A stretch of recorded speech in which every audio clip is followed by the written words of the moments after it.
Hi friends, welcome to my channel Supriya homely kitchen. আজ আমি আপনাদের কাছে ওল বাটার একটা রেসিপি নিয়ে এসেছি। তার জন্য কড়াই বসিয়ে দিয়েছি বন্ধুরা। কড়াইতে স্বাদ মতো সর্ষের তেল দিয়ে দেবো। বেশ কিছুটা সর্ষের তেলটা গরম হোক। তেলটা গরম হোক। তেলের ওপরে কালো জিরে দিয়ে দিলাম। কালো জিরে তেলটা একসাথে গরম হোক, পরে ফিরছি। তো দেখুন বন্ধুরা, কালো জিরেটা আমার হয়ে গেছে। তো আমি এর মধ্যে দেখুন দুটো লঙ্কা নিয়েছি, একটা ছোটো পেঁয়াজ নিয়েছি, আর 4-5-6 রসুন নিয়েছি। আগে রসুনটা দিয়ে দেবো তেলের ওপরে। রসুনটা দিয়ে দিই তেলের ওপরে। রসুনটা ভাজা হোক, ভালো করে ভাজা হোক। ফিরছি বন্ধুরা। এর সাথে এবার পেঁয়াজটা দিয়ে দেবো, তার সাথে লঙ্কাটাও দিয়ে দেবো।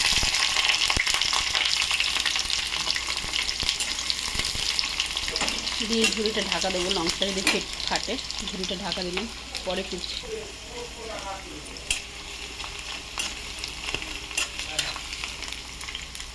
দেখুন বন্ধুরা, মোটামুটি ভাজা হচ্ছে হোক, আজকে দিয়ে ফিরছি। এবারে বন্ধুরা আমার মোটামুটি ভাজা হয়ে গেছে। এবারে সেখানে চিংড়ি মাছটাও দিয়ে দেবো।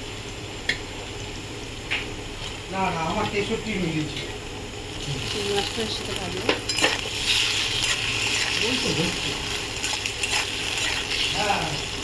নিয়ে ফিরছি। তো বন্ধুরা দেখুন, আমি প্রেসারে ওলটাকে সিদ্ধ করে নিয়েছি, শুধু সিদ্ধ দিয়ে নিয়েছি। তুলে নেবো, তুলে নিলাম এই একটা পাত্রের মধ্যে। ওর মধ্যে মাখবো।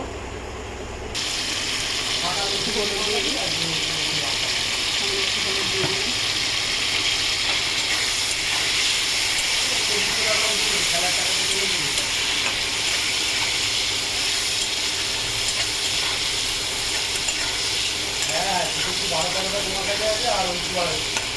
গ্যাসটা এবার অফ করে দেবো।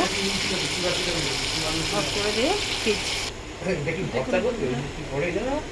হামান দিচ্ছি আমি, এগুলো নিয়ে নিচ্ছি। এবার এগুলো ছেড়বো, এতে ফিরছি। তো বন্ধুরা দেখুন, এরকমভাবে পিষে নিচ্ছি। বেশি পিষতে হবে না, সামান্য একটুখানি করে মানে ছিদ্রে দিতে হবে। তো এবার আমি এই ওলটার মধ্যে এটা দিয়ে ফিরতে দেখুন মধ্যে দিয়ে দিয়েছি। এবার আমি এর মধ্যে স্বাদ মতো নুন দিয়ে দেবো। স্বাদ মতো নুন দিয়ে দিলাম। এবার আমি এটা হাত দিয়ে মাখাবো।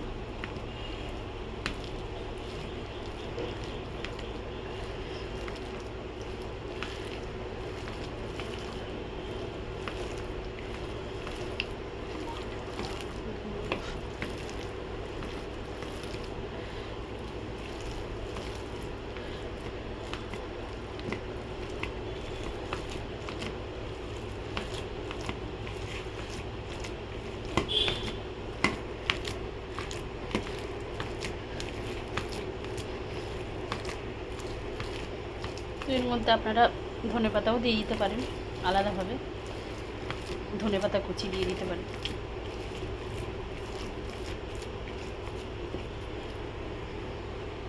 তো দেখুন বন্ধুরা, পেঁয়াজ চিংড়ি মাছ ভাজা যে তেলটা ছিল, এবার এর ওপর দিয়ে ওই তেলটা দিয়ে দেবো।